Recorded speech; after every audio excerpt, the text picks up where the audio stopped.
Very good afternoon to one and all. A very young and dynamic personality with us, Dr. Rajiv P. Junne, sir.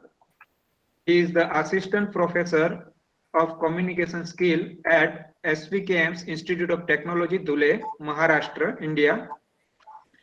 In his educational profile, sir has completed his PhD, SAT, MPhil in English. On his professional career, skill set, effective professional communication, soft skill trainer, leadership attribute, and team management. He has contributed integration of technology to enhance the classroom teaching and learning. On his institutional profile portfolio, coordinator at in the Institute ICT cell, coordinator Institute Content Management Systems, Moodles. He is having more than 40 years of the experience. In his credit, he has published 8 national and international papers in well-reputed journals. He has attended many conferences and presented many papers into the conference. Sir has attended more than 22 faculty development program. He has delivered online webinar as a coordinator and also attended the 9 online webinar. He has given his expert talk on 12 session, participated in the works of 11 AICT certificate course 8, Swayam and NPTEL course 4. He has also conducted the Arpit refresher and oriented course 3 times. Professional affiliation membership, he is the life member of ICT New Delhi member and ILTAI Mumbai chapter. He is the editor to the International Journal of English Language, Literature and Culture. Sir, we welcome you in our faculty development program. Now over to you, sir. Thank you very much, sir. Let me share my screen.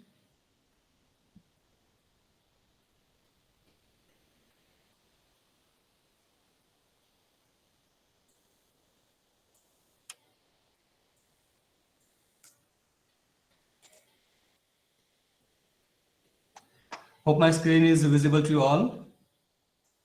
Yes, sir, it is visible, sir. Yeah, good afternoon to all. And I'm very much thankful to Dr.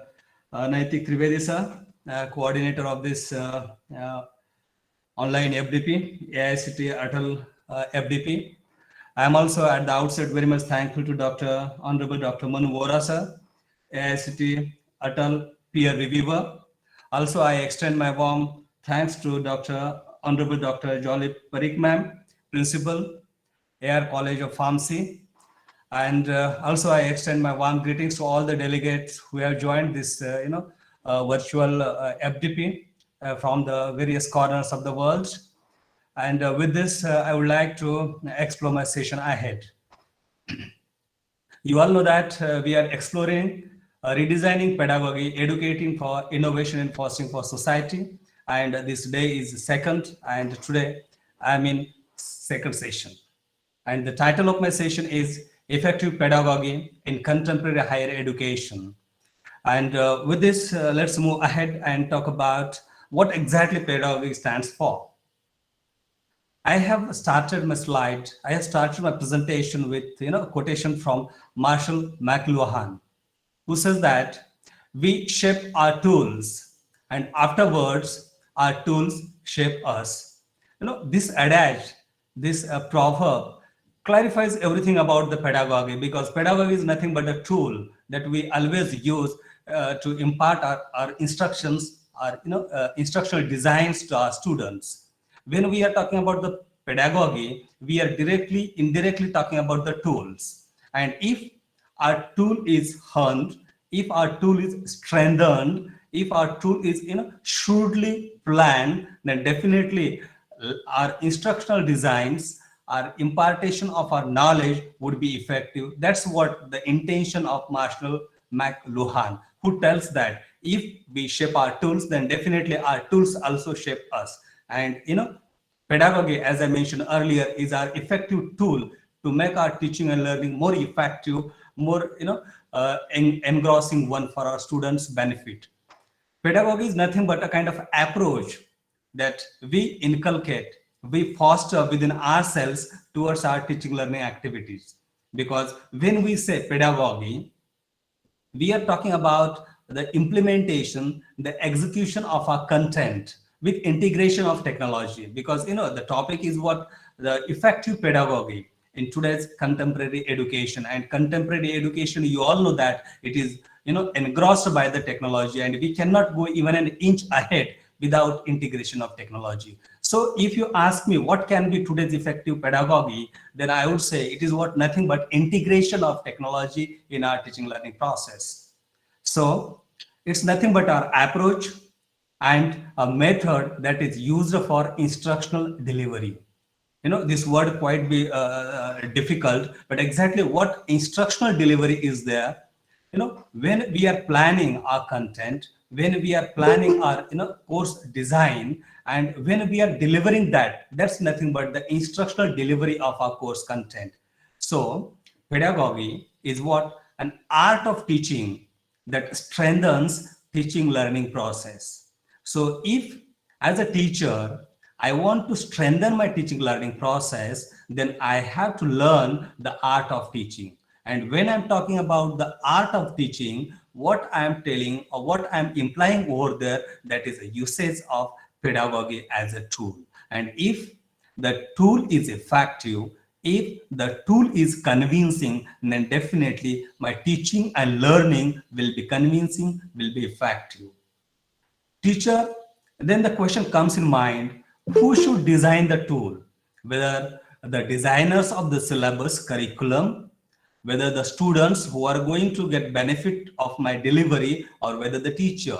In fact, teacher has to design the pedagogy. Teacher designs her pedagogy. For what? Effective instructional delivery. And because of that effective instructional delivery, what happens? All the stakeholders, be it students, be it teachers, be it your fellow colleagues, means even the society also directly, indirectly get benefits of our pedagogy if we use appropriate pedagogy. And pedagogy is very, very ambiguous term, because when the time passes, according to time or changes, the pedagogy, the concept of pedagogy also gets changed. And we are going to explore what are the changes, remarkable changes in the process of pedagogy as I'll explore my presentation ahead. It enhances what instructional delivery and engagement of students. The most important factor when it comes to the teaching learning activities, what? The engagement of students, the focused engagement of students. And it has been psychologically proven that students, let's say for a session, let's say a 60-minute session, can be engaged, focused, engaged, will be not more than 12 minutes. And that's the reason, psychologists tell us that whenever we are making any kind of instructional video for, our student, at that time, the length of the, video shouldn't be more than 15 minutes. The reason is this one, that the engagement, a student will be engrossed to our video not more than 12 to 15 minutes. Okay. So the engagement, how to keep our students engaged in our teaching, that's the crucial point. And there pedagogy comes into the picture. And pedagogy definitely helps us, assists us to achieve the HOTS. What exactly HOTS stands for? Higher order of thinking skills, which are reflected, which are well analyzed in revised Bloom-Anderson's taxonomy. Again, a lot of confusion is there, or let's say a lot of analysis is there. What was older taxonomy and what is revised Bloom's taxonomy? Why the Bloom's taxonomy is revised? I would like to ask this question for delegates. Is there anybody who can explain why that Bloom's or Anderson's taxonomy undergone a major revision? Because today, whatever we talk about Bloom-Anderson's taxonomy, it is revised one. Is there anybody who can explain why that transformation is there, change is there between earlier, older Bloom's taxonomy and revised Bloom-Anderson's taxonomy? Yes, please. Okay, this question, whenever we have a discussion, at the end we talk about this question. Okay, then we're talking about the pedagogy. What exactly, as I said earlier, it is nothing but a kind of approach. But along with that approach, theory also is there. Theory of teaching and learning. Okay, that theory and that approach we are going to explore sooner. And you know that, as I mentioned, that the concept of pedagogy has undergone a sea change. 10 years back, 20 years back, what kind of pedagogy was there? It's not there today. And what kind of pedagogy today it is there, it won't be tomorrow after 10 years, because pedagogy has to adapt with the changes. And because of its adaptation, the engagement, the students focus gets strengthened, get enhanced. So these changes we are going to explore. And pedagogy directly, indirectly gets influenced by multiple elements. Diverse elements are there which always profusely influence pedagogy. First, that is professional elements.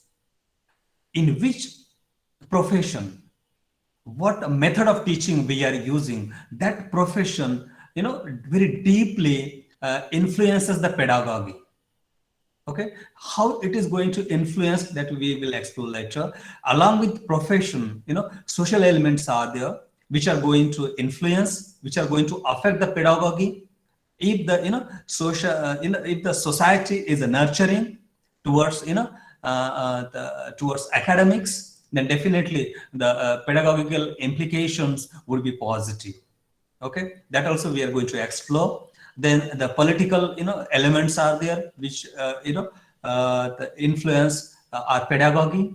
Also educational influences are there, and economical. Okay, when we talk about the integration of technology in teaching learning process, or integration of technology into pedagogy, most of the institutions do say that it's too much expensive. Means the factor of finance comes into picture. So that aspect, that corner, that whether it is economical or not, that also we have to consider over there. And no doubt, the most important factor that influences is what? Psychology. Okay, psychology of teachers, and also the psychology of students, because the pedagogy, the use of tool, influences greatly the psychological development of learners. Okay, it also strengthens the CAP. What CAP stands for? The cognitive domain, affective domain, and psychomotor domain. These three elements, which always stands for stands as a heart of any teaching learning process, also get strengthened because of effective pedagogy, if we use as instrument to impart our instructional deliveries. Also, we cannot ignore the three M's when we are talking about the inclusion of pedagogy, when we are talking about the strengthening of pedagogy. Okay, we cannot ignore, or we cannot exclude three M's. What they are? Nothing but medium, material, and the methods. So these three M's are the most important one when we are talking about the pedagogy. Because whenever we are talking, or we are exploring pedagogy, we are talking about the what kind of mediums, methods, and the materials that we are using. Because the material and the tool, that must be relevant, that must be complementary, then and then only our pedagogy can be convincing, can be positive, and can be outcome based one. Otherwise, whatever we are putting in pedagogy and whatever we are getting out of it, if the input and output is not well balanced, then that pedagogy then won't survive for a longer time. Also, we have to care about our class activities. Whenever we are trying to design our pedagogy, what is the CAP, what are the M's, three M's, and what kind of class activities we are having, that also we have to keep in mind. Pre-class activities. Before initiation of my class, what pre-class activities I am giving to my student, that also the part of the pedagogy, and that should form the part of pedagogy. In class activities, during class activities and after class activities, unfortunately, I would like to explore here that our focus is on in class activity or during class activity itself. Whenever we are trying to design the pedagogy, what exactly we are trying to perceive, we are trying to perceive that we are trying to decode the pedagogy in class activities only, because our focus, our engagement with our class, we say when I enter the class, then my engagement with the class gets started, and when I come out of my physical class, my engagement with my class gets stopped. But in fact, it's not like that. Our engagement with our class gets started with our pre-class activities, gets continued through in-class and during-class activities, and also it gets strengthened with after-class activities. So when you are designing your pedagogy, at the time you have to see whether your pedagogy which you are going to execute during the class or in class activities, whether it is relevant to the pre-class activity or not, and equally whether it is relevant to the after class activity or not. That also we have to see. Then after that comes the learning instructions. Okay, in what way we are giving our instructions to our students, because ultimately they are the stakeholders. Okay, they should get the benefit of our pedagogy. But most of the times what happens, pedagogy we design, we execute for the benefit of teachers only, because we see for which pedagogy I'm the at safer side, which pedagogy can be easier suitable for me. And so if you see, or if you envisage the earlier pedagogies, I mean the traditional pedagogies, the focus was more on behavior learning pattern.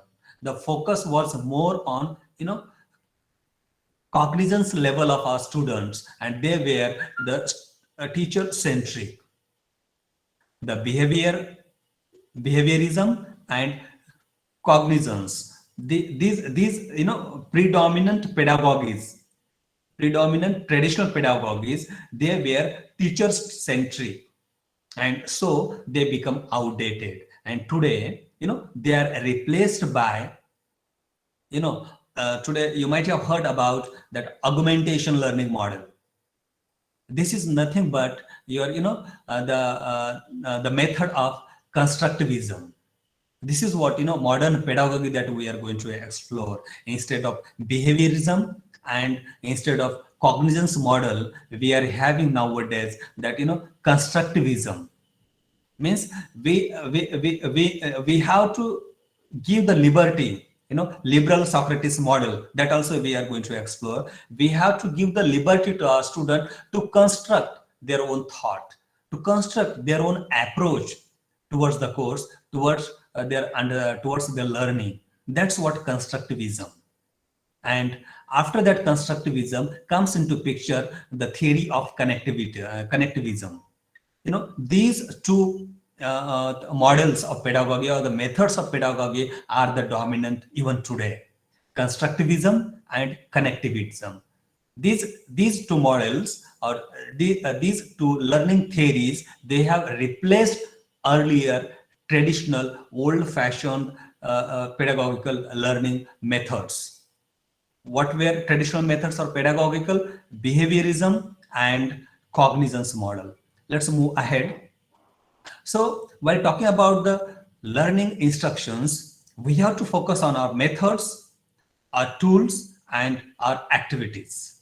Okay, what kind of methods we are going to use, and what kind of tools we have, and in what way they are going to activate our students.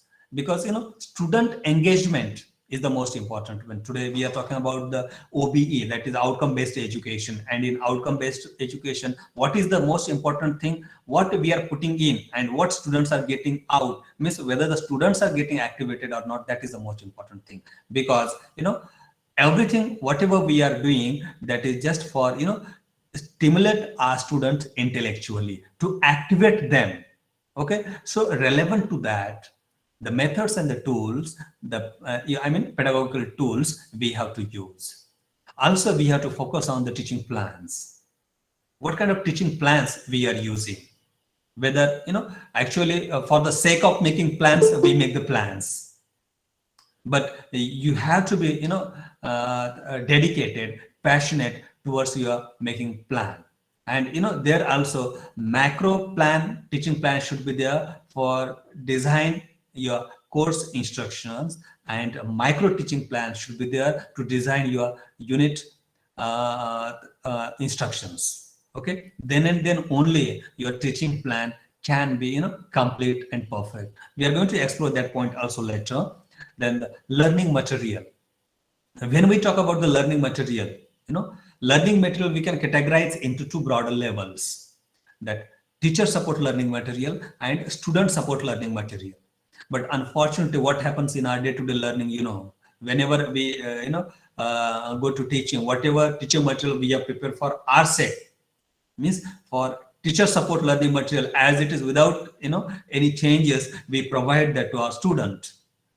But we never try to understand whether that material which we have prepared for us going to benefit to my stakeholders or not. But that question we have to raise ourselves. Teaching support, teacher support learning material or teaching material, and student support learning material should be separate.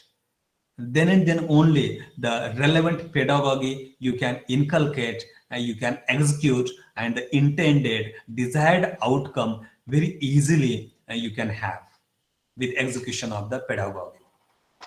Then so far on last 3 slides, 2 to 3 slides, we talked about what exactly the pedagogy is. And I said that pedagogy is nothing but a kind of tool, and it was evidenced with the adage by McLuhan, okay, who said that on my first slide, if you remember, that pedagogy is nothing but a tool, and if we sharpen our tool today, then tomorrow we get sharpened because of our tool. So we have to see whatever tools we are using, those tools are effective or strengthened. If they are weak today, then tomorrow, because of its impact on your personality, then we can be weak. So care about your tools, what tools you are using. And with that, we also talked about what exactly the pedagogy is. It's nothing but the art of teaching. It's nothing but the method of teaching. It's nothing but the way you plan your instructional delivery. Okay, all those things we talked on first 2 or 3 slides, and now we are talking about why there is a shift between traditional pedagogy and modern pedagogy. Why that shift was desired or the required. On one of my slides, I ask you the question that there is change between what traditional Bloom's taxonomy and revised Bloom's taxonomy. What change is there? You might have come across about uh, cognitive domain and knowledge domain. These two concepts are the most important when we are talking about our pedagogical inclusion. When we want to integrate any pedagogy in our teaching learning process, at the time we must be aware, we must be very, very conscious, and we should open our eyes towards what kind of cognizance domain and what kind of knowledge domain we have. And in revised Bloom's taxonomy, we have travel from knowledge to cognizance. If you see earlier Bloom's taxonomy, the knowledge domain was prominent. Okay, and today, instead of knowledge, the cognizance become the dominant. And that's why whenever we are designing or formulating our course outcomes, there are certain words, and we have to select a proper word from the proper category. And those words are nothing but action verbs. Why shouldn't we start our course outcome with a noun? If we start with a noun, then it falls into the category of knowledge domain. instead of knowledge domain, we have to move towards the cognizance domain. I hope this point is clear to you. Old, our traditional taxonomy talks about knowledge domain, and modern revised Bloom-Sanders's taxonomy talks about what? Cognizance domain. And that is what, the journey from knowledge to cognizance, from noun to verb. Okay. And because of that, we have to integrate revised pedagogy. We have to see what changes are desired in the pedagogy. And one change, I already told you that we can't escape, we can't go away from technology. We have to integrate the technology. We have to make our pedagogy relevant to the today's modern technological tools. Otherwise, if we are keeping our pedagogy away from the technology, then definitely our pedagogy won't be relevant one.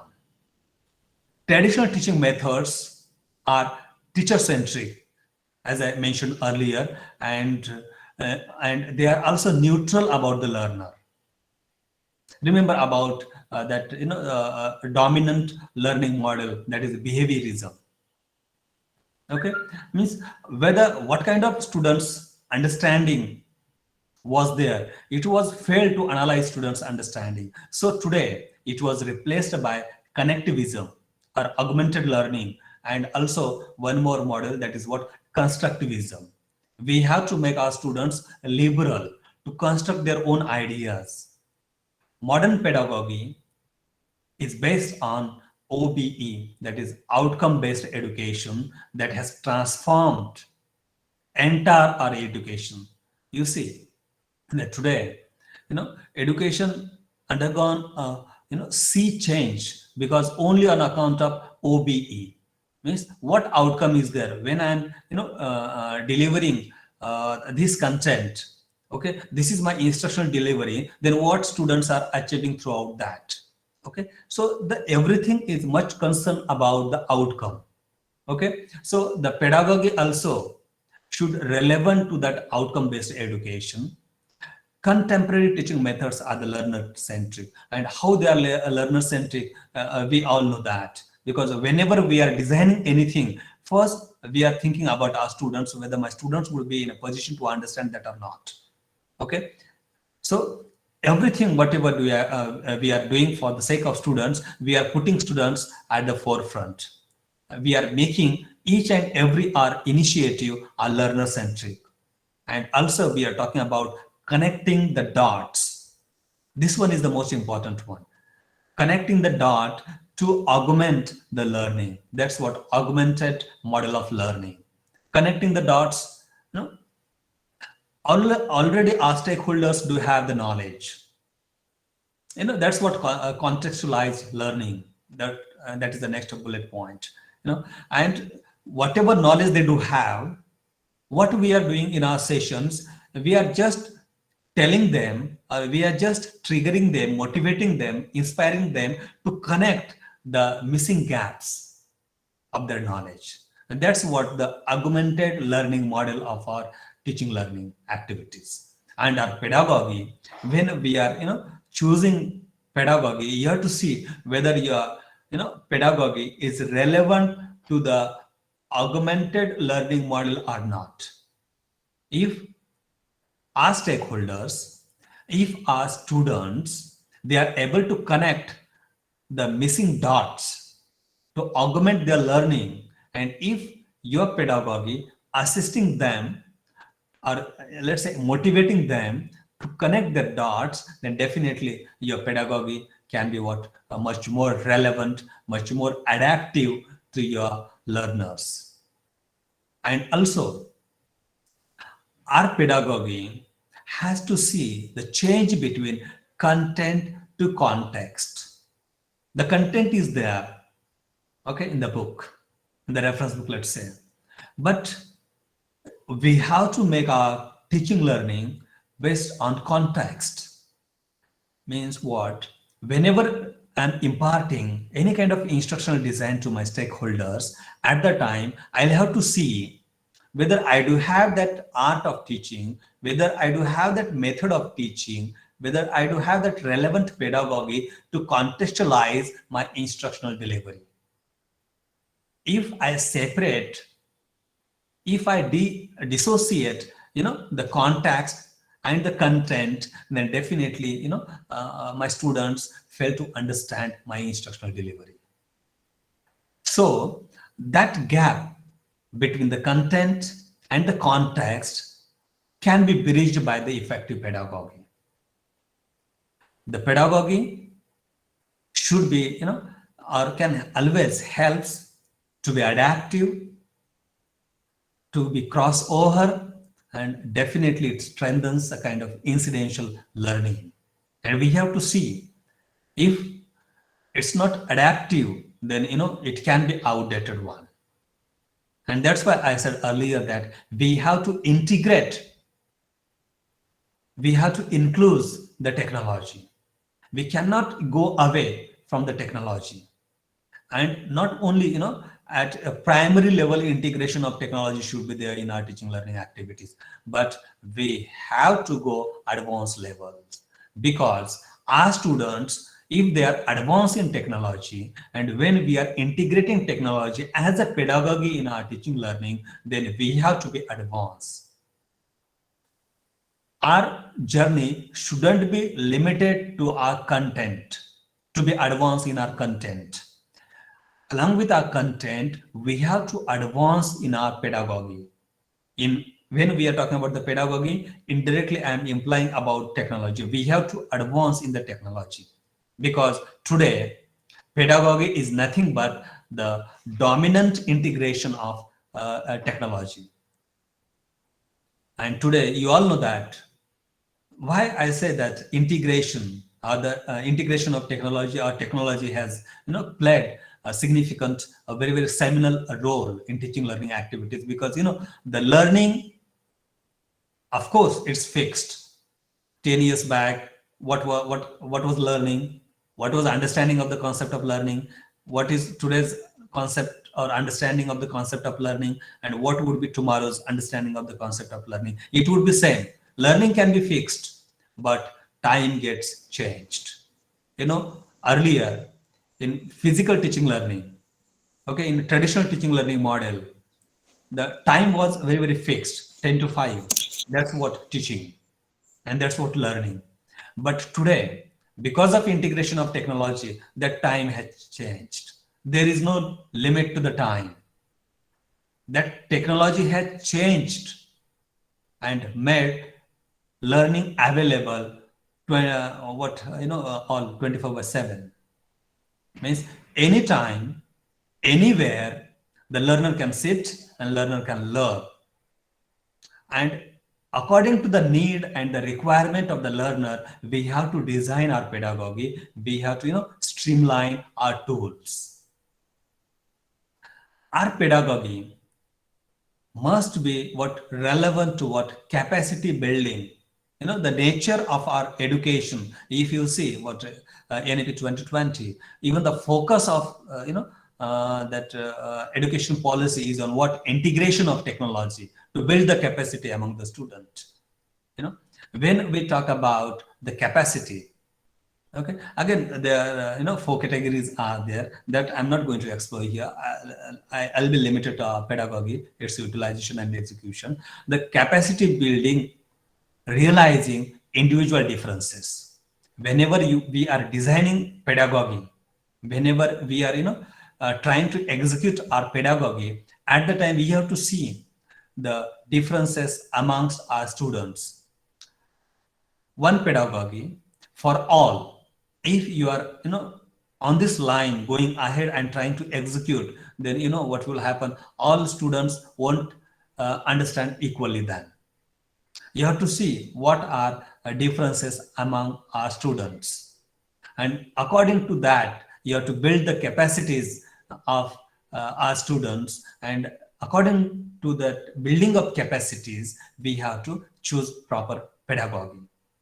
The purpose of education, you all know that, to build the capacity of our students, and at the time we have to understand the differences among the individuals, and then effective pedagogy. If you use pedagogy convincingly, then definitely the those whatever differences are there among the students will get bridged up easily, and that's what the seminal use of pedagogy. Those who are we always say that advanced learners and slow learners. For advanced learners, different pedagogy must be there. Same pedagogy if we are going to use for the weak learners, slow learners, and the advanced learners, then definitely that won't that kind of pedagogy won't get the required result. Okay, so we have to find out the pace of learning of every individual, and according to that we have to decide and execute our pedagogy. And the shift was there, as I mentioned earlier in the taxonomy, from knowledge domain to the cognitive domain. And because of that shift, we have to shift from noun to the verb when it comes to outcome-based education, OBE. Let's move. Yeah. What exactly now then contemporary pedagogy involves? When we talk about the pedagogy, contemporary pedagogy, we are talking about the learning environment. As I said earlier, that because of the integration of technology, the learning environment has undergone a sea change. Earlier, what was learning environment? When student used to come to institute, at that time only they started to learn the things. But now it has changed. Students, even sitting at their home, they are learning the things because of that remote learning softwares. That environment, that change in the environment, changing learning environment, we have to envisage, and according to that we have to integrate our technology. That 24/7 learning is possible today. Means the environment, it is not like that physically only students will be available, then only teaching learning would be possible.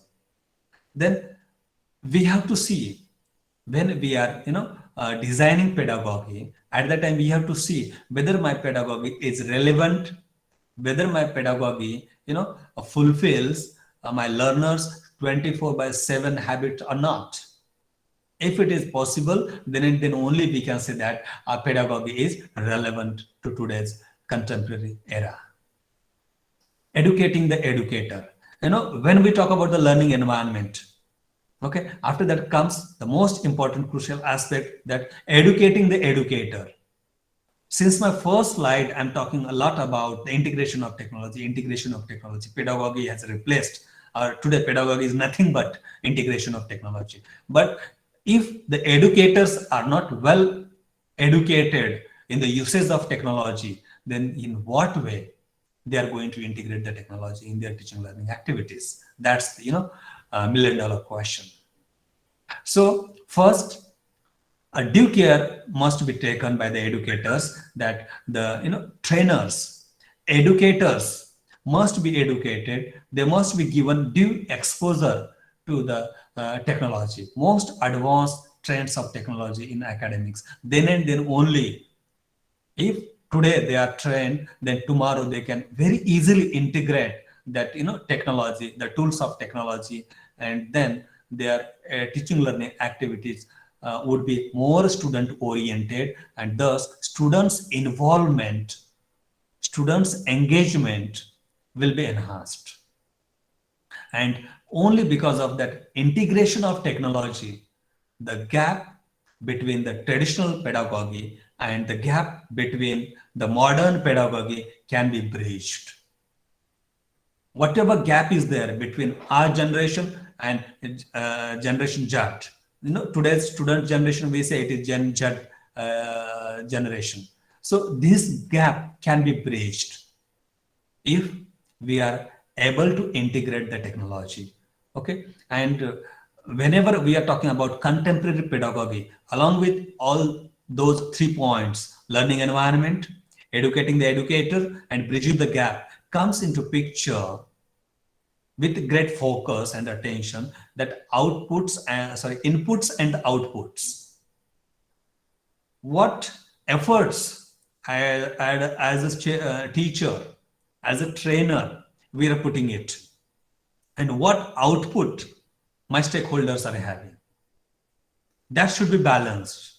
And unfortunately, it's rarely balanced in contemporary era. What learning outcomes we have, what kind of content we have, what kind of instructional design we have, what kind of delivery we are doing, what kind of, the method we are adopting to make our delivery for our instructional design. I mean, what kind of pedagogy we are adopting, what kind of pace of learning students do have because of my, execution of my pedagogy. And our use of pedagogy is not limited to what just designing instructional design and delivering the instructional design, but also what kind of assessment strategies, methods, and the techniques I do have. And that's why pre-class activities, in class, during class activities, and after class activities are the most important. And if we are able to envisage the requirement of pre-class activities, during class activities, and after class activities, then and then only we can say our pedagogy can be relevant. And then comes that liberal Socratic methods. What exactly liberal Socratic method is? I hope you know the Socrates, who was he, Greek philosopher. We are not going to explore him, but what kind of method? That method should be liberal and it should be inquiry based.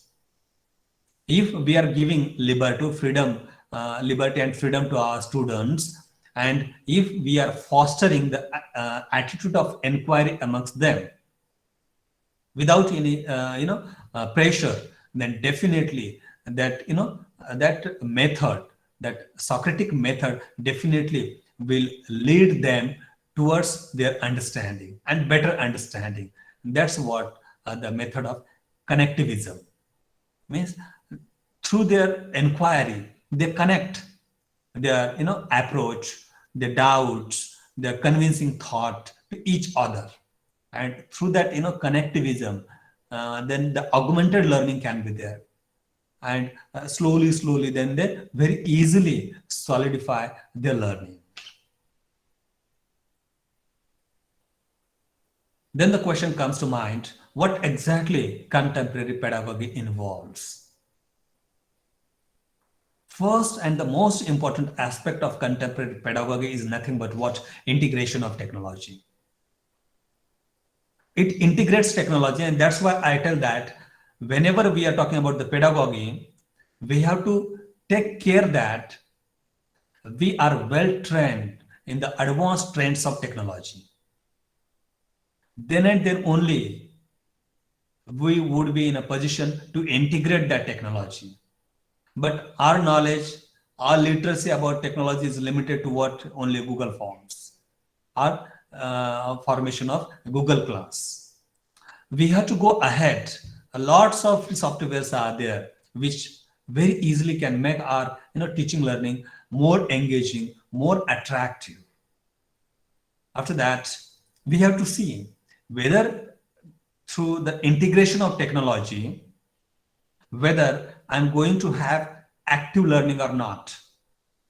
Because why we should focus on pedagogy? Why there is shift between a journey from traditional, out of dated pedagogy to the modern, much have pedagogy? Because the focus is changed from passive learning to active learning. The passive teaching to active teaching. It's not like that trainer or teacher has come with lots of material and he is just dumping that entire material to on student's head and is going out. It's not like that. Today we have to see at what extent, at what depth students have learned. So this active, when we are talking about the depth of learning, we are talking about the application level. Bloom's taxonomy, well. Okay, so integration of technology is what most important aspect, and then the seminal point is what active learning. After that comes the 4 C's. What those 4 C's are there, I'm going to explore. The CAP already I talked, but later also I'm going to explore the CAP.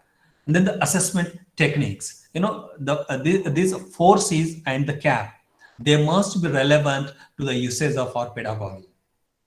Whenever we are designing or adopting any kind of pedagogy, whenever I'm adopting any kind of technology, or whenever I'm integrating technology, I'll have to see, because of the integration of technology, active learning, active teaching is possible or not, whether that integration of technology supplements to the 4 C's or not, whether that my pedagogy will motivate CAP or not.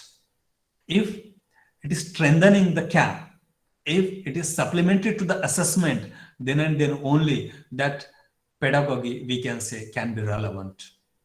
And then the pedagogical challenges. What exactly pedagogical challenges are there? That also we are going to explore. See, the focus of contemporary pedagogy is on what? It should be experiencing. Whenever we are initiating our session, initiating our class, at the time we have to take our learners from known to the unknown. Then and then only our pedagogy can be suitable to the needs of our learners, and that pedagogy will make our students understand everything regarding our content and our instructional design. Because easier to difficult, the journey should be like that, known to unknown, and that's why connecting the dot, that is what connectivism is the most important one. And today's theory, learning theory, is what? That connectivism. And there, earlier, whenever we are initiating our class, whenever we are initiating or starting our session, at the time, our students always come with different experiences. We have to correlate their earlier experiences with this learning, today's learning.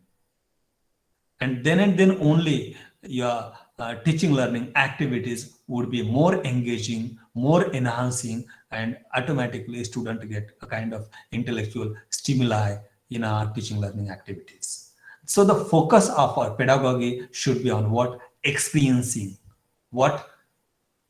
From known to unknown. Experiencing unknown is good thing, but that unknown we should explore through the known perspectives, to the known facts and matters. Then comes another, the pivotal point, that is application. That application is the most important one. Whatever we are, imparting on a student, they should apply. Otherwise, we always say that there is a big gap between the teaching and the industry. Here, just we impart, theories, and when they actually come to, implementation, and they find out something else, something different, and a big gap is there. If whenever we are designing our instructional,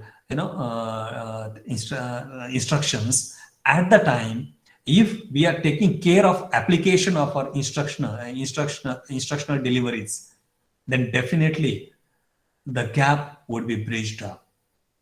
Our instructional delivery and its application will bridge the gap with the help of effective contemporary pedagogy. So your contemporary pedagogy has to see whether your students, whether your stakeholders, whether your learners are able to apply your instructional delivery or not.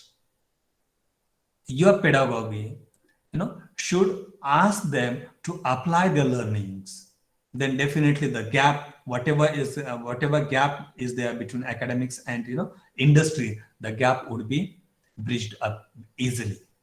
Then comes another aspect, another perspective, or another focus area of contemporary pedagogy. That's what analyzing critically. We have to make our stakeholders in such a way that whatever they observe, whatever they do perceive, they have to analyze all those things in a critical way. That is what, the Socratic method of learning. If they do not analyze critically, if they do not do inquiry with whatever they do come across, then definitely that wouldn't be a kind of active learning. That would be passive learning. If inquiry is not there, inquiry based approach or inquiry based learning won't be there, then that learning would be a kind of passive learning. And that passive learning tomorrow will be absolute one. Students will forget very easily tomorrow if it is a passive learning. Okay, the learning pyramid also we are going to talk what exactly that active learning, that pyramid would explore in a better way later. Then theoretical conceptualization. Okay, whenever we are imparting any kind of theory, at the time we have to conceptualize. Suppose that intangible thing is there, and we are conveying that intangible thing in in abstract way. If it's not conceptualized, then that wouldn't be a kind of active learning. Then if students are not able to envisage, if they are not able to concretize their learning, if they are not to conceptualize their learning, then everything would be what fell then. So we have to see, whenever we are designing our methods, whenever we are designing our manner of delivery, method of teaching learning, at the time we have to see what is the focus of my method, what is the focus of my art of interacting with my students. These three seminal aspects should be there, focused areas should be there when we are designing our teaching learning process.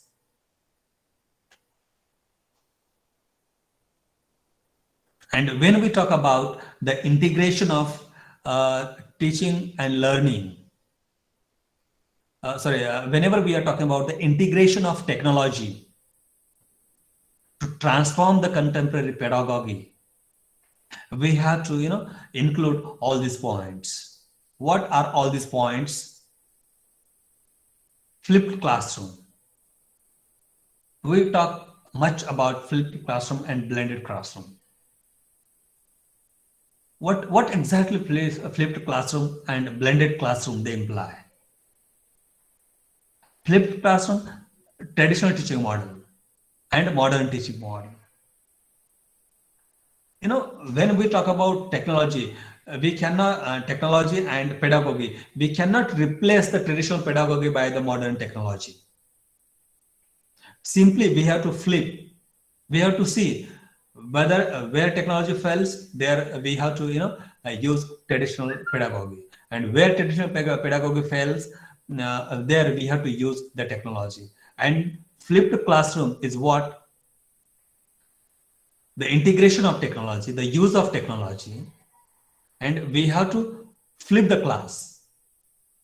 Traditional teaching and technology, they must be supplementary to each other. They shouldn't replace each other. If my stakeholders, if my students' need is fulfilled by traditional classroom effectively, convincingly, productively, fruitfully, then I should use that. If traditional classroom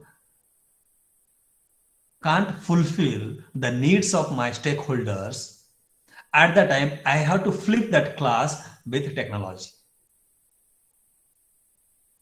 So all these things we have to use. That's what flipped classroom, Then the blended classroom, I'm not going to explore what are the parameters of flipped classroom, what the parameters are, subcategories of blended classroom.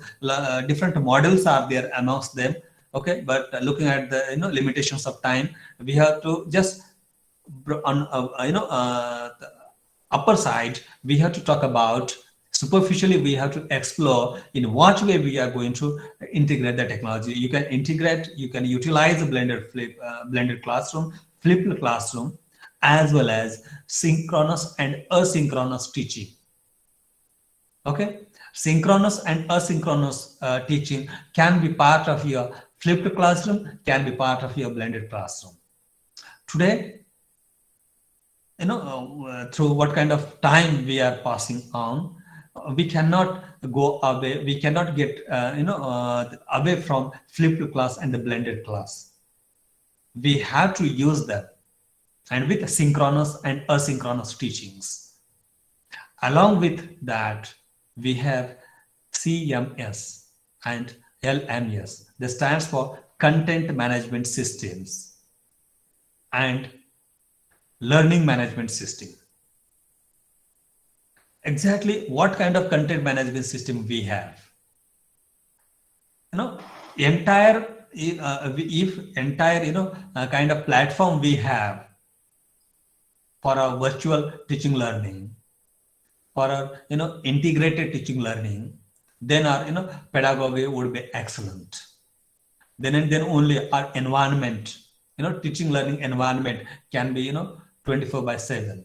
And for that, content management system and learning management system, both these things should be there. And always we appreciate Moodle as content and learning management system. Content management system, whereupon we can put our entire content. Okay, and when we are keeping over our entire content, at the time we have to take care that whether that fulfills the needs of my stakeholders or not, whether that is relevant or not. And if your CMS and LMS is the same, then you have to see whether it is easy enough to operate or not, whether it has access 24/7 or not. So all these things we have to see. Then when we talk about flipped class, blended class, synchronous, asynchronous, and content management system and learning management system, there I come across a beautiful platform, Edmodo. I hope a few of you may be knowing. We are limited to Google Classroom, but Edmodo is far better if we wish to use that, and it's simpler. It's not if you devote half an hour, then definitely you can be good in the use how to use that platform. Thing is what, and it is well said that problem is what. Problem lies not in the not in new ideas or adoption of new ideas. Problem lies in what, that we always wish to fix with older ideas and thoughts. Google Classroom, that's habituated. But if you move to Edmodo, then definitely you won't prefer Google Classroom, because Edmodo has its own advantages. Then also for the assessment, the Testimos is there. It is the best software to design our exams. Okay. After my presentation, one paper I'll show you in what way I have designed on Testimos. Okay, and your work can be lessened if you once start to use Testimos and Edmodo, and the integration of technology lies over there.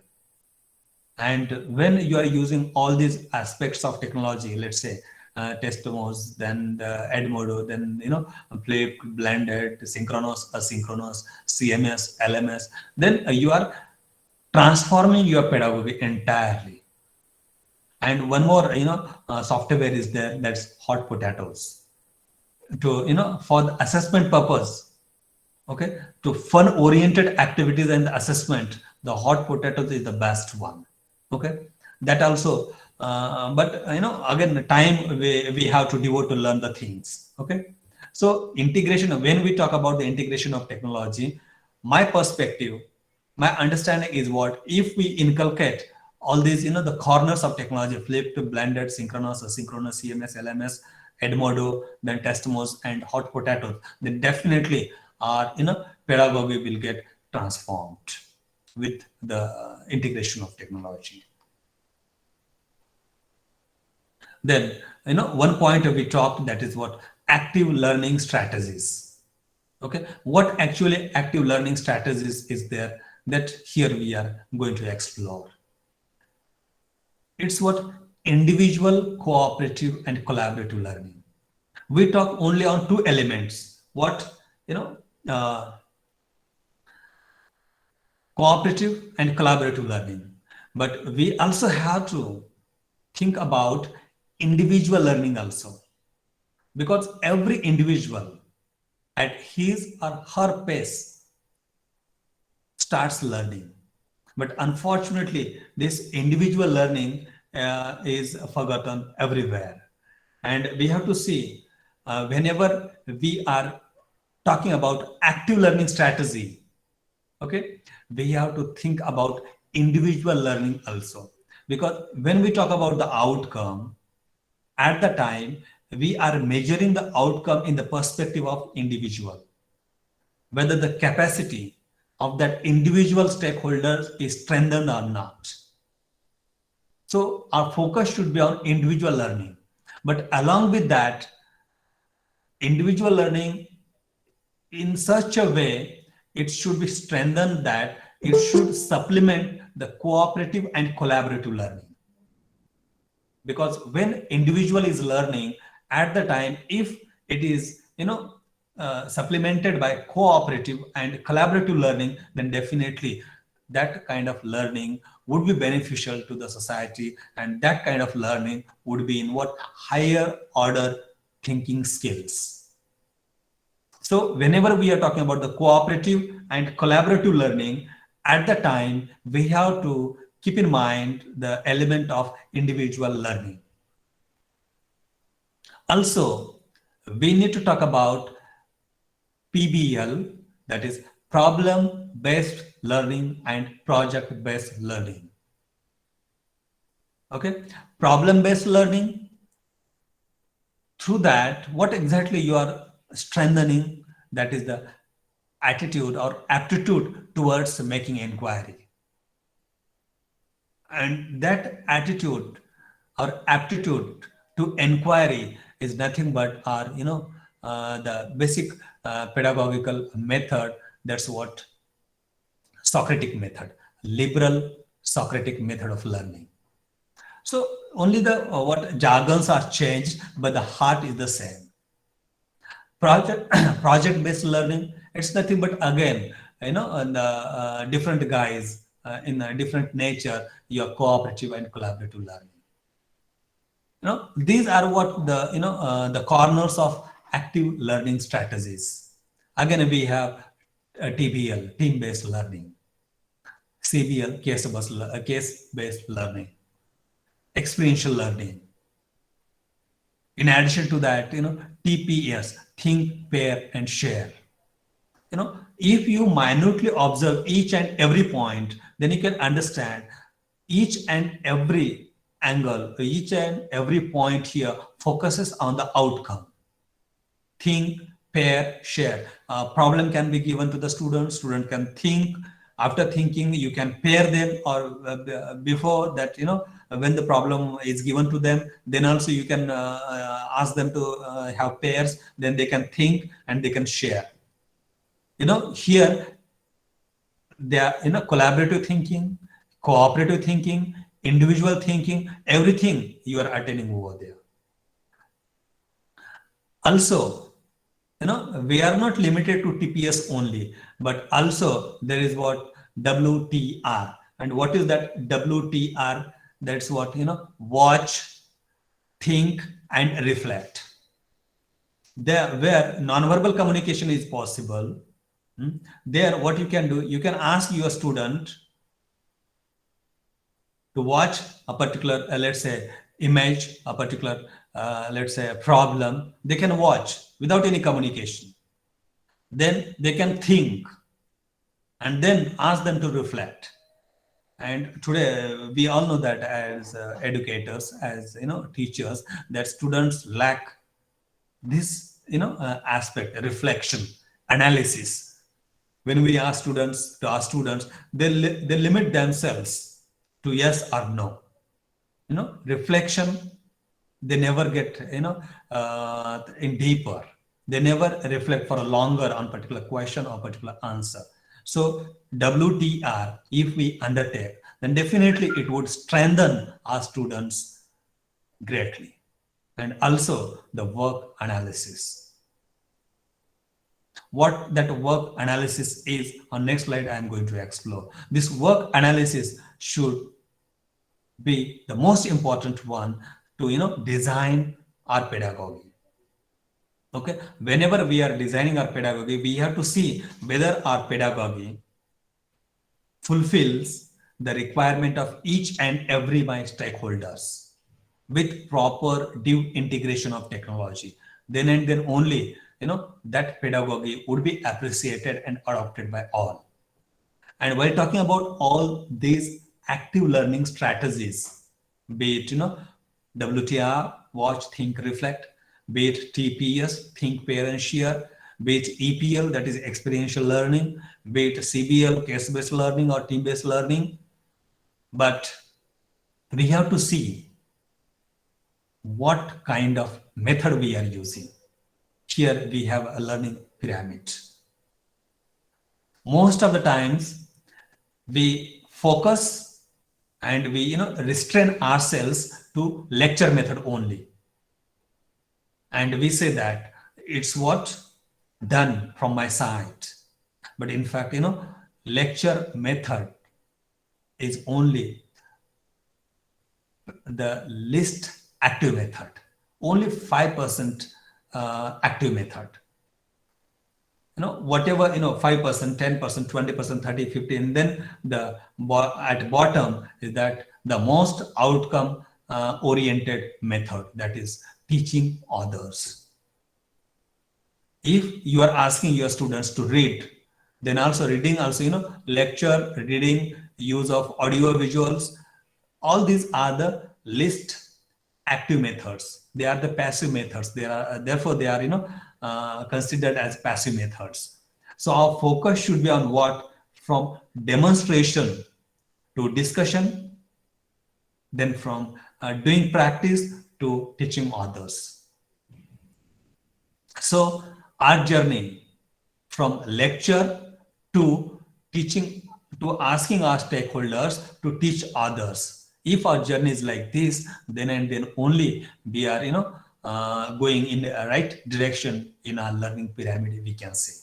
But if we are stopping ourselves from learning to the from teaching, from lecturing to the use of audio visuals, then definitely we are in kind of vicious circle of passive learning only, which can't be active and outcome based one. So we have to keep this learning pyramid always in mind when we are talking about designing our pedagogy, when we are talking about integration of technology, and when we are thinking about the active learning methodologies or the strategies. The 4 C's. Earlier I talked. When we talk about the modern contemporary pedagogy, these 4 C's can be very, very crucial one. If I'm designing, if I'm adopting any kind of technology integrated pedagogy, then I have to see whether through my pedagogy I am boosting critical thinking of my stakeholders or not. Because inquiry based learning is the most important one, and that inquiry based learning, that liberal Socratic model of learning, helps to have critical approach, and that critical approach takes our students deeper in the learning, and it also falls in the category of what? Active learning strategy. So I have to see whether my pedagogy supplements to the critical thinking or not, whether it helps assist to collaborate NAP 2020 not talks about interdisciplinary approach, but it talks about what transdisciplinary approach also. That collaboration, metacognitive, domains of knowledge, factual knowledge, then conceptual knowledge, and the last category is what? And that metacognitive knowledge. Metacognitive means what? We have to go beyond our faculty. We have to go beyond our discipline. That's what metacognitive. Okay, that's factual, conceptual, procedural, and metacognitive. These are the four basic types of knowledge. Whenever we are having any class, theory class, we are talking about factual and theoretical knowledge. Whenever we are having lab session, then procedural. Only these three domains of knowledge, we talk throughout 3 sessions and lab sessions: factual knowledge, theoretical knowledge, and procedural knowledge. What about metacognitive? Then through cooperation and collaboration, we can achieve that domain of knowledge also. So we have to see, whenever we are designing any pedagogy, whenever we are adopting any method with deep integration of technology, at that time we have to see whether my students are able to collaborate or not with the inclusion of this pedagogy, with inclusion of this method. That also I'll have to see. Then the communication. These 4 C's are the most crucial: critical thinking, collaboration, and now communication. With integration of technology and the execution of modern pedagogy, whether I'm giving opportunities, whether I'm giving time to my stakeholders to communicate to each other or not. If the communication is getting strengthened, then and then only I can say that, or I can conclude that my pedagogy and the integration of technology into my pedagogy is effective and relevant and fruitful. And then the last C is what? Creativity. The journey of my pedagogy after integration of technology should start from critical thinking to collaboration. It should go like this: from critical thinking to collaboration, and then from collaboration to communication, and from communication to later creativity. Okay, then and then only whatever is focused, emphasized in Bloom's taxonomy can be achieved very easily, and it can be outcome based one. The cap. When I say the pedagogy, I say you have to keep eyes on what? The curriculum, the assessment, and the pedagogy. These are the kernel parts of our pedagogy. If you focus on these 3 corners, then definitely everything you can cover. Curriculum, we don't have any scope to change that. We have limitations, and we have to accept those limitations. Assessment, in external assessment also we have certain limitations, and there also we don't have any scope. But when we are talking about the pedagogy, at the time you are liberal. What pedagogy you are going to use, you are going to execute, that's up to you. And see, the influence of pedagogy is that high that the delivery of curriculum and the assessment of your curriculum gets changed. So the pedagogy become very, very instrumental when it comes to designing your curriculum, implementing your curriculum, and imparting your curriculum, and also assessing the curriculum. So whenever we are talking about pedagogy, these 2 aspects, that curriculum and the assessment, we have to keep in mind. We cannot ignore them. And when I talked the integration of technology, Directly, indirectly, we talked about the collaborative approach, integrative approach. About collaborative and cooperative, we talked a lot. But at the same time, we have to see, because of the pedagogy, use of pedagogy, my students are able to integrate the knowledge, metacognitive knowledge, and construct themselves, their thought, their approach. Because at last, what is important? The outlook. And if they are able to construct their outlook through their reflection, then definitely the pedagogy can be relevant one. Okay, to verify whether you are right or not, then you have to see the collaboration, the integration, the construction, and the reflection, which is based on inquiry. Okay, because if it is inquiry based, if the learning is inquiry based, and if your method of teaching is supplementary to the inquiry based model of learning, then definitely you are on the right track. Then contemporary pedagogy, what exactly it does? It develops what? Through problem solving, contextual learning. Our teaching learning shouldn't be limited to content only. It should be contextual. It should be interdisciplinary. Inculcate interdisciplinary approaches, real world problems we can give to our students. Media fluency is also important one, not only part of student, but also on the part of trainer and student, that media fluency is important. Your delivery must be information fluency. Okay, what kind of information we have as a teacher, we must be fluent in it along with media and technology. And that's why I always tell that the contemporary pedagogy talks much about the technology fluency and media fluency. Information, I mean the content already we have.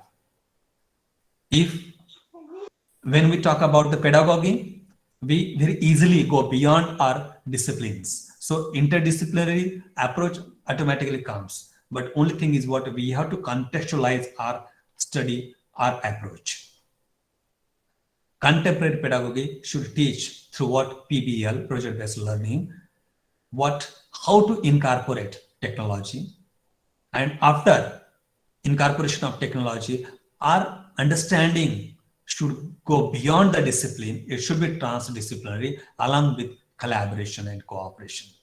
It should encourage reflection through peer reviews and self-reviews. Their reflection is the most important one.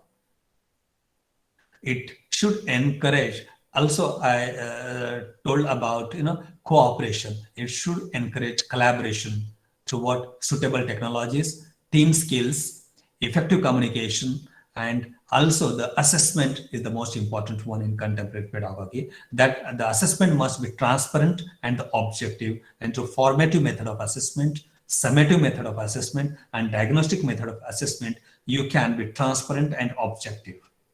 That assessment must be timely, appropriate, self and peer assessment. Okay, both these assessments are important one. And when we talk about pedagogy, we have to keep all these points in mind. Purpose, assessment type, questioning type, grading scheme, and feedback system. Feedback is also the influencing factor when it comes to our assessment of pedagogy. And 4 E's, they are the most crucial when it comes to contemporary pedagogy. What they are, whenever we are talking about the teaching plan, we have to see with the teaching plan, with the method of pedagogy, I'm able to engage my student or not. And that's what the introduction phase. Whether I'm able to explain well or not, that's what the development phase. Whether I'm able to evaluate my stakeholders or not, and that's what evaluation phase. And last, that's what consolidation. Consolidation is also most important one, because to find out the understanding of our stakeholders, we have to focus on consolidation phase. Okay, these are the four E's of contemporary pedagogy: engagement, explanation, evaluation, and extension. Engagement, that is introduction phase. Then explanation, that is a development phase. then evaluation, that is evaluation phase, and extension, that is consolidation phase. And with this, we come to the end of the slide, and that the pedagogical challenges. What exactly pedagogical challenges are there? We have to see them, and here you have before your eyes all the pedagogical challenges, which I personally believe they are there.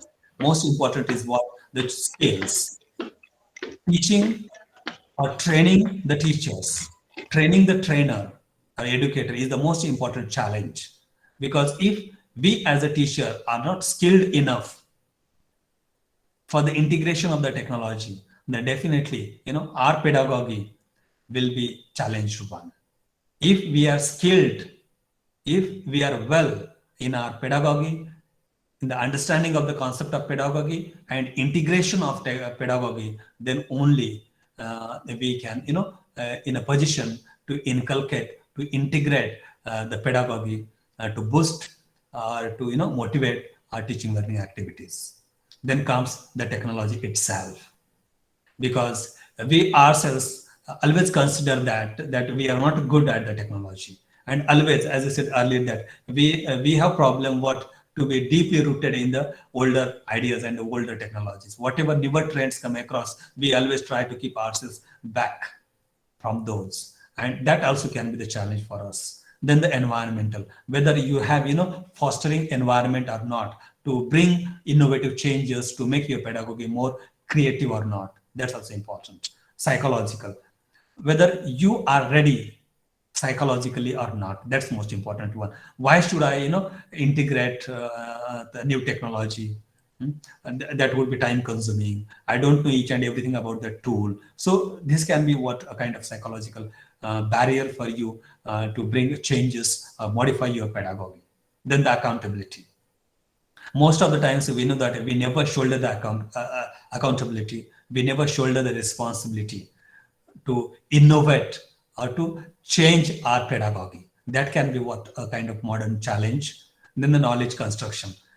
It's very very ambiguous concept, the construction of knowledge. What and in how, in what ways the knowledge is constructed. Earlier, few years back, it was devoid of technology, but today it can't go ahead without technology. So again, knowledge itself, knowledge construction itself can be the challenge for for the innovative the pedagogy, and also the active learning, because again it's very ambiguous what exactly active learning. Looking at all those rosy picture, we can say this is what active learning, but what about the outcomes again? So those these two elements, the active learning and knowledge construction, seems to be positive, but sometimes they can be greater challenge for the innovative modern pedagogy. And the most important challenge is what the multifarious nature of society, because today what happened, the society become multicultural, plural, and that pluralism of society is challenging the the way we are imparting our knowledge. Okay, so these are what the challenges that I come across personally whenever we are talking about the integration of technology. And if we care all these challenges, then definitely our integration of technology and modification of pedagogy would be possible, and then definitely we would transform and innovate our pedagogy. On my side, this is all about uh, pedagogy, modern pedagogy in contemporary higher education. So now, if any questions are there, I'm open to have your questions.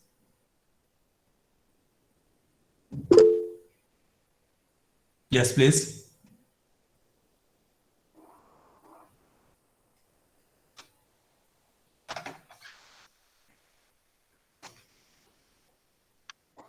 Bhavna Raj Purohit having a question, I think. Ma'am, you can ask.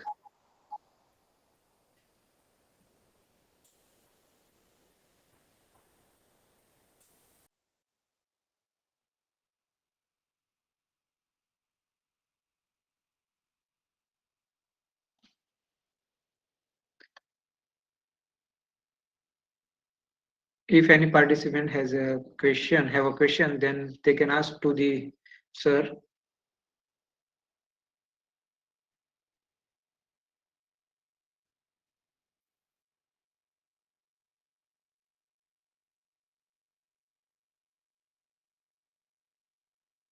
Hello, sir. Hello, I'm audible, sir. Yes, ma'am. Sir, which type of pre-class activity is varies to class or subject to subject? I'm not audible, sir. Ma'am, you are audible, but I think there is a problem in connectivity of the speaker laptop. Just wait, ma'am. He is joining.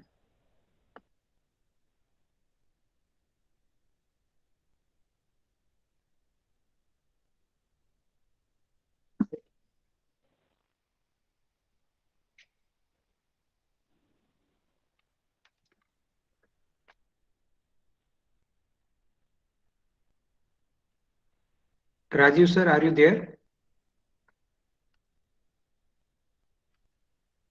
Hello. Sir, I'm there. Yes, sir. Yeah, Yes. ma'am. Please repeat. Yes, sir. One ma'am has raised the question. Please. Please, ma'am. Good afternoon, sir. Good afternoon, ma'am. Please.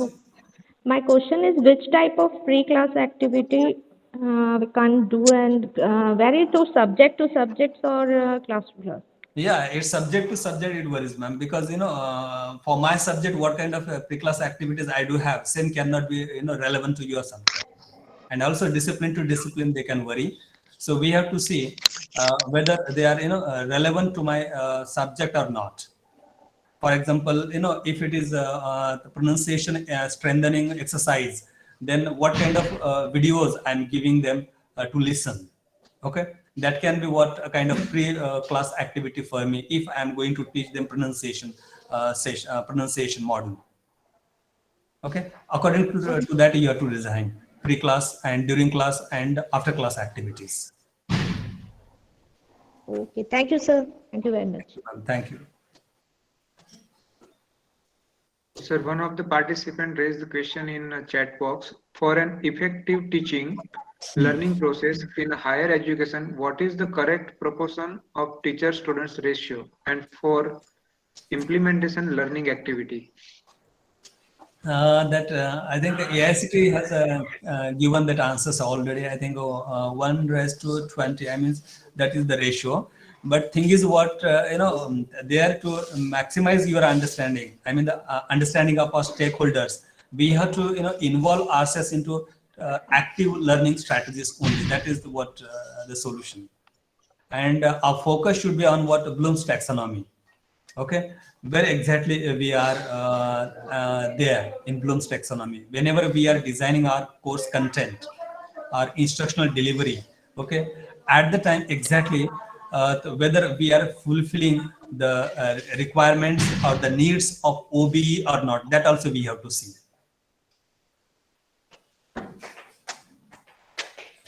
Okay, thank you very much, sir. Sir, your session is very much informative and related with the theme of our FDP. You have covered many points, and it's a really difficult task to engage the students in the classroom. And, you rightly said that we need to upgrade our knowledge from traditional method to the modern method, teaching methods. And you have covered the 4C: creativity, critical thinking, communication, collaboration. Also, you have talked on the 4E: extension, evaluation, engage, and the explanation for the teaching plan. So it's fulfill our goals, sir.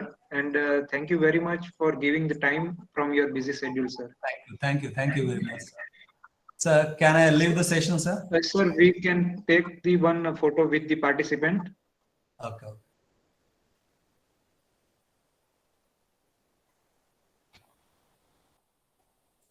So I request all the participants kindly turn on your camera.